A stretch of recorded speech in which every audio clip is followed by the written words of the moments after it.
Before the cold stopped the German war machine, it exposed something more devastating, a command structure that believed victory was inevitable and prepared accordingly. From the first days of Operation Barbarossa, the German High Command moved with a confidence that bordered on inevitability. The rapid advances of June and July seemed to justify every assumption. The Red Army appeared disorganized, Soviet leadership seemed fractured, and the momentum of the Blitzkrieg carried German formations deeper into the Soviet interior than planners had dared to imagine. But beneath the surface of this triumph lay a critical flaw. The entire strategic architecture of the German invasion rested upon one belief, that the Soviet Union would collapse before winter arrived. This premise governed supply lines, winter equipment allocations, fuel reserves, and even the tempo of operations. And when reality diverged from expectation, the consequences were not merely tactical. They were existential. By late October 1941, the first cold winds began sweeping across the Eastern Front. Temperatures fell sharply, surprising even those who had fought in European winters before. Frost crept into riverbanks, morning breaths became visible, and the landscape shifted from autumn brown to the early shades of winter gray. Yet German command remained assured. These were temporary conditions, a brief interruption before the final push toward Moscow concluded the campaign. Units were ordered to advance despite deteriorating weather, convinced that decisive victory was still within reach. But the machinery of the German war effort, so effective in summer, began to resist the cold. Crews woke to find tanks refusing to start. Oil that had flowed smoothly days earlier now clung stubbornly to engine walls. Fuel lines clogged with ice crystals. Starter motors groaned, strained, and finally fell silent. Workshops struggled to adapt, warming components over open fires, improvising insulated coverings, and attempting to revive engines with methods more akin to emergency surgery than routine maintenance.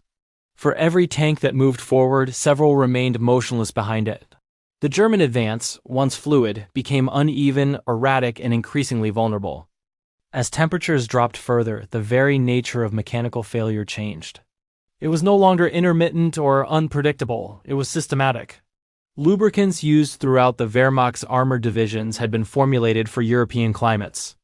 In sub-zero environments, they became thick, resistant substances that impeded movement instead of enabling it.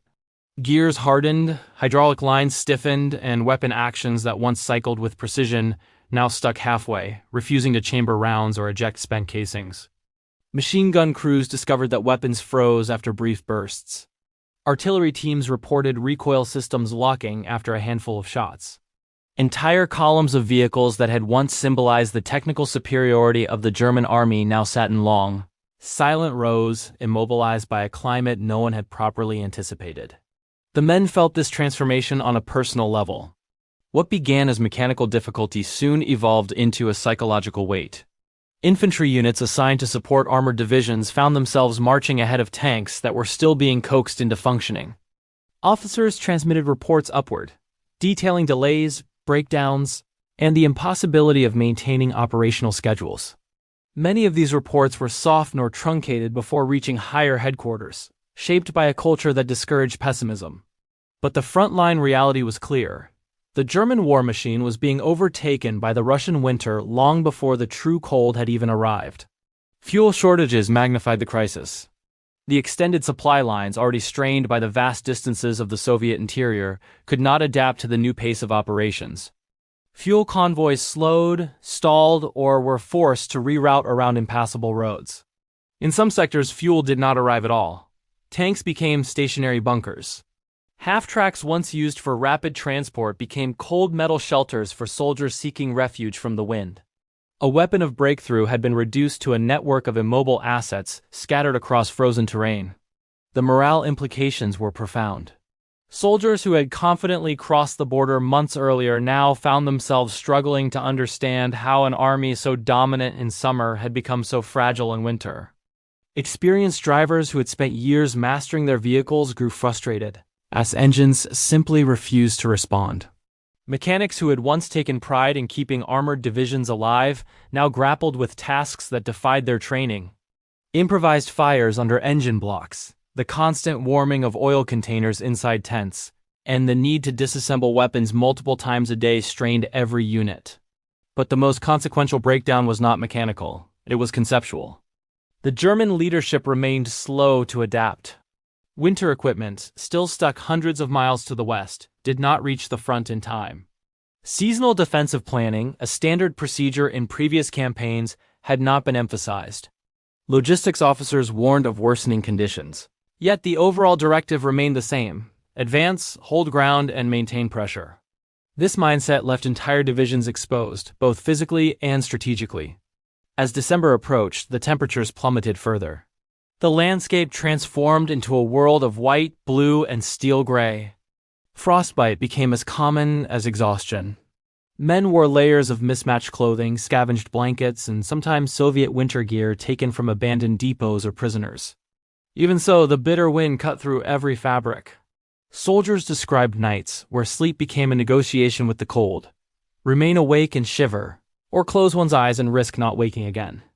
Vehicles suffered even more severely. Some diaries describe mornings where tank crews hammered metal plates with mallets in an attempt to loosen frozen components. Others recount efforts to rotate engines every 2 hours throughout the night, a desperate measure designed to prevent complete freezing. But manpower was limited and exhaustion inevitable. When engines were left unattended, the cold claimed them swiftly and without remorse. Command posts attempted to reorganize operations around what equipment remained functional, but the deterioration was too broad. Entire armored regiments could muster only a fraction of their vehicles for combat. Anti-tank units lacked mobility. Reconnaissance missions, once the eyes and ears of the divisions, had to be conducted on foot. This degradation of capability had a cascading effect. Without functioning armor, infantry advanced blindly. Without reconnaissance, units faced surprises that cost time and men. Without fuel, supply networks collapsed inward. The synergy that had defined the Blitzkrieg had come undone. The Soviet forces, better prepared for winter, began to notice. Reports from Soviet reconnaissance in early December mentioned German vehicles frozen in place, troops huddled around fires, and units unable to reposition. The German lines grew rigid, predictable, and increasingly brittle.